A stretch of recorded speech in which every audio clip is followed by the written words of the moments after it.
G'day traders, Sam here from TradetoProspa. Today's Wednesday the 29th of March, and bit of a surprise with the Bitcoin move. What many thought was a diamond formation. Oops, let's just clear that up.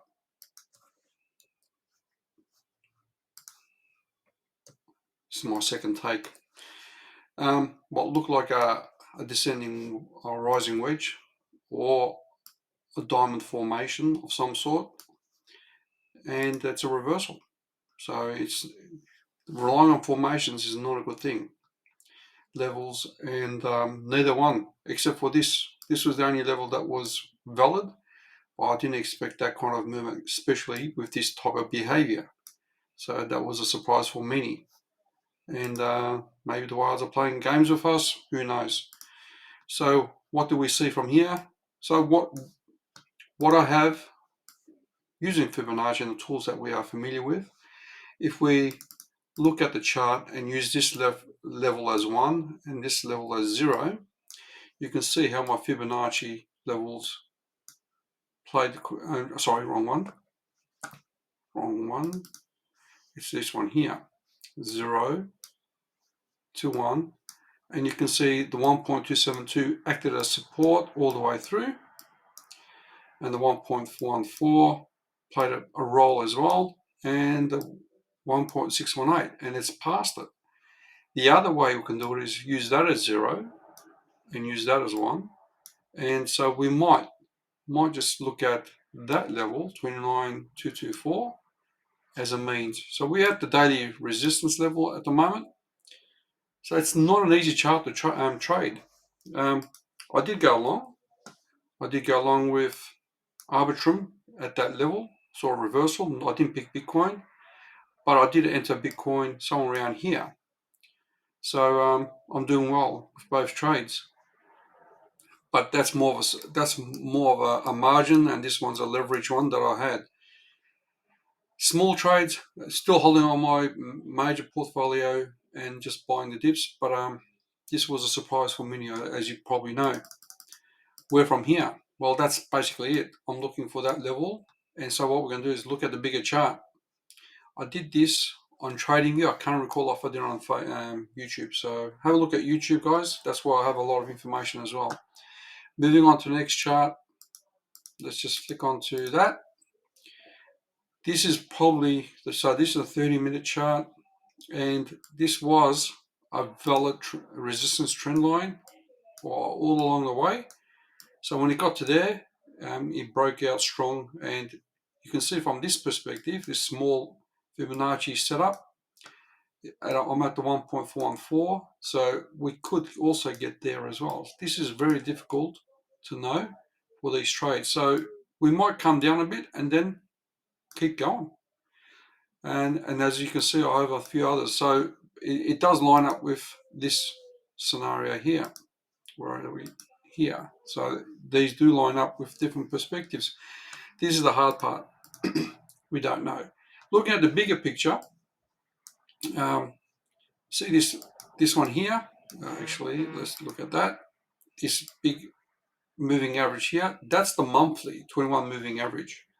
And so I like having different charts because different perspectives, and you can see how the 21 monthly got respected there. It wasn't the Fibonacci, it was the 21 monthly EMA.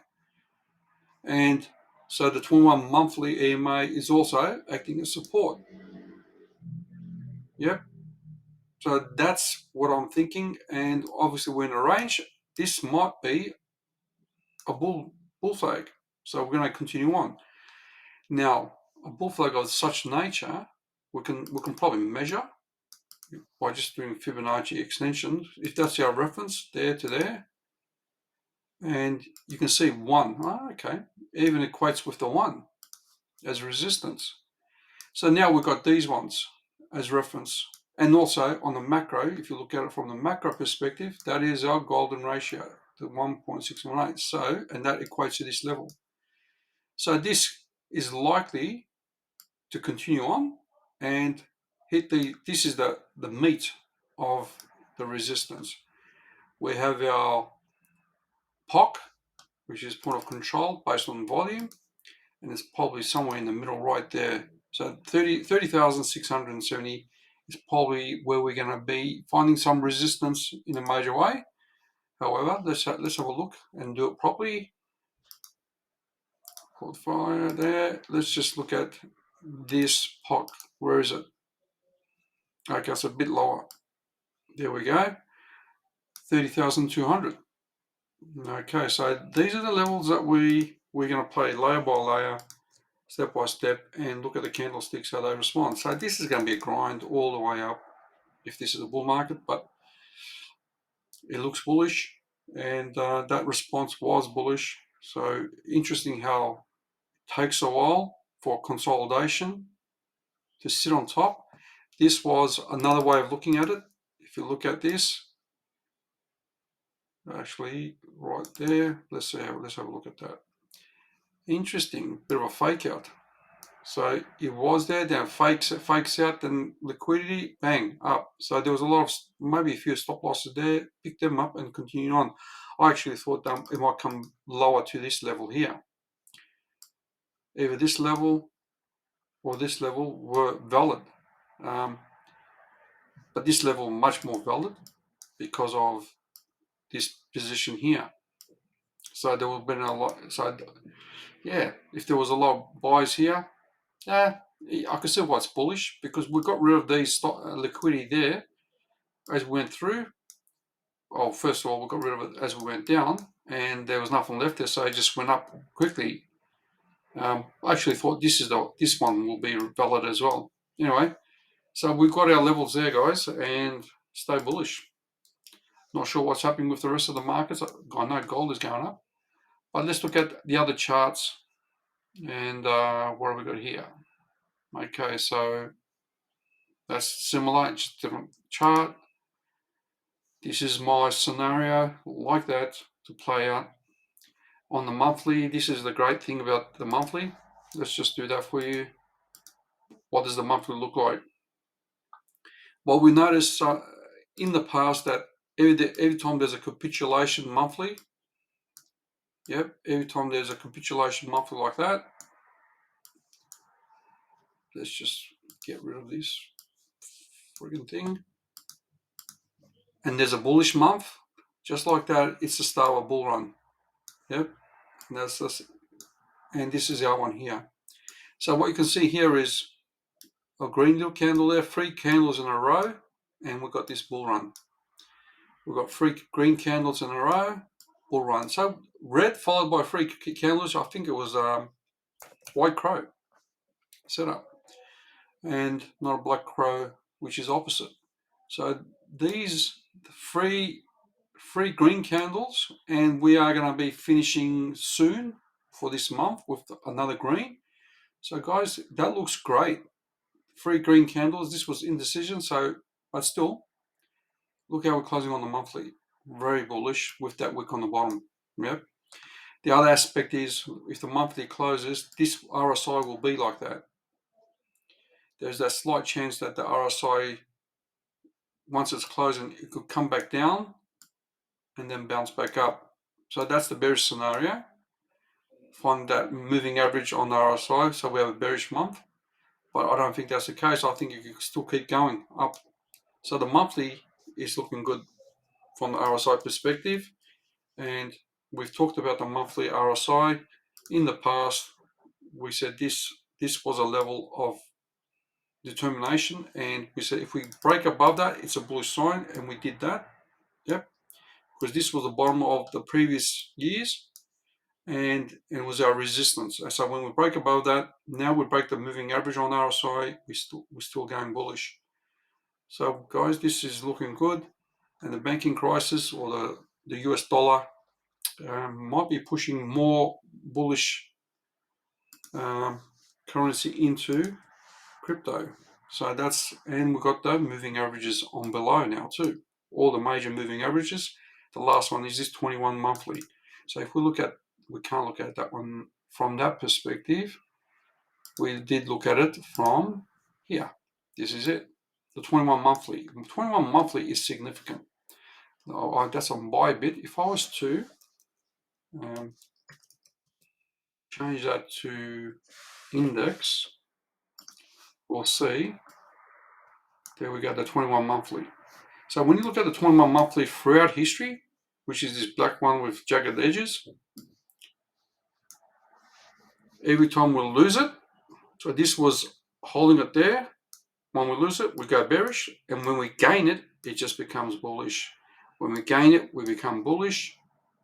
That was actually inconsistent. So again, when we lose it here, that's when we go bearish. Now we are very much onto it. It's just like that. I think it was just below, but let's do it again. Whoops. Where is it? This one here. Let's just, no, you won't do it. Want to extend, but initially when you look at the page, it does. So let's just flick it back. No, it doesn't do it. Right, so that's what I got. Now, if we look at this chart on the macro, I'm aware of time. I don't want to go too much into it. We do our top. 786 is on top. If we look at the other one, 0.5 is on top. If we ignore the bottom, it's still on top. So everything is bullish about this. From the Fibonacci perspective, the last one all the way to the top, again, very bullish. Let's just try it without the log scale. So bring it down. Yep, still bullish. And okay, the 786 is acting as resistance, right? So that's probably what's taking place as well as resistance. We have this other one. Let's just do it there to there. And the 1.78, yep, the 1.618 is also broken. And let's just flip that to log. Again, all the key things have changed. And you can see the 1.618 also. So everything is looking like we are headed towards this 30 to 32K once we pass this major level. And I would think that will be the case. That's what I got, guys. And now look at total market cap. Let's just have a look at the total market cap. This is the alt season one. So alt season, it's okay. So we've got the trend line. We are breaking, but we want to see it close. And this is a signal for going bullish with the alts. Not there yet, but it's very close for the alt season. And here is, from a non-log perspective, we want to see this above this line. And if that's the case, you can see that this is another inverted head and shoulders as well. And the likes of these Fibonacci's are going to take place. Moving on to total market cap. Here is the other one. Let's see, where are we? Just make that in white. 100 weekly moving average is acting as a resistance at the moment. So price is there, acting as resistance. If we can break above that, then it leads the way to everything. This is a weekly, that is a bullish candle. So let's see how this closes up. Bit of a hammer, and that's good. So we are looking good in that sense. Bitcoin dominance. Let's look at the 4 hour. Oh, it's bounced back up again with that Bitcoin move. Bugger. I thought it might come down a bit more, but yeah, you can see how the Fibonacci level has been held up. However, this doesn't mean it's going to continue on, but this is consolidation under a major resistance for Bitcoin dominance. It'll be interesting to see what it is. We had bearish divergence playing out, but this is looking like it wants to cross over again. So we might just get another bullish Bitcoin move. It's very similar to a fake out and then break up to the upside. So if we look at this on the 3-day, this does look a bit like it's got more to go sideways before it breaks to the upside. So very hard to say, but this looks like consolidation and potentially moving up. Bitcoin might just move a bit more stronger than the rest, and the alts aren't going to reciprocate at the moment. It's just still not there yet. So Interesting times. Let's look at the last one. Tether dominance. Tether dominance, 3-day chart. Okay. So we have our tether dominance, main resistance, main support. So we're still in a range, and until we break this level, this bottom section, we can't think of really a bull market yet. We want to see that level broken down. So when tether dominance drops, especially if we lose this level, that's when the bull run starts, I believe. And we've done this before, and we'll go over it again. Then we can see these levels as significant. So this could be a local top. Yep. And if we break through that, that is the bull run. There'll be a major bull run, and then we can look at these levels as potential new tops. But that's a long way away. So at the moment, we're just looking for this type of stuff to take place. Okay, so I'll leave it at that. Please give me a like and share. I'll talk to you soon. Cheers.